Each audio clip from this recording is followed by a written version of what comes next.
Teardrop is a series I have been thinking about for several years, and I'm very excited to finally be able to share it with my readers. It started because I was living in Northern California, and our local lake was a former valley that had a town in the bottom of it that had been flooded out to create this lake. And I started thinking about that vanished town, and these watery kind of ghosts began to haunt me.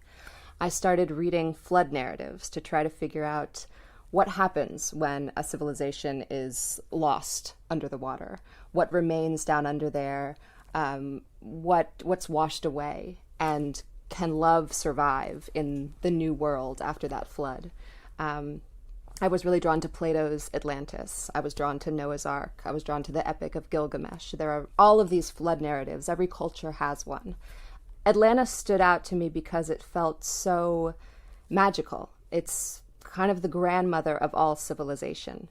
And it has remained mythical, too. No one's been able to find it for the past 4,000 years.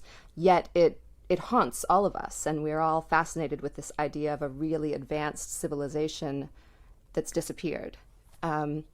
But for a long time, I couldn't figure out, I knew I wanted to write about Atlantis, but I couldn't figure out what the way into the story was. I was waiting for that character's voice to find me.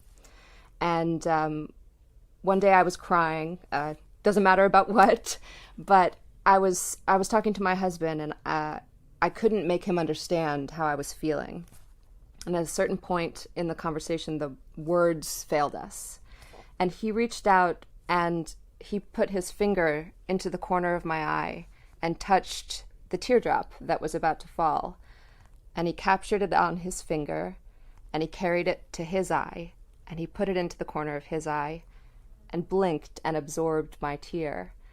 And it was this wordless expression of connectivity that I don't think he ever could have spoken. But it was a beautiful gesture of love to me. It made me feel so much less alone. And I realized then that was the beginning of this love story that I'd been waiting to tell. And that was the connection to this flooded, lost world. So I found this girl, Eureka Boudreau, who has immensely powerful tears. Her tears have the power to change the world, to flood the world, to start a new world. And it all begins with love.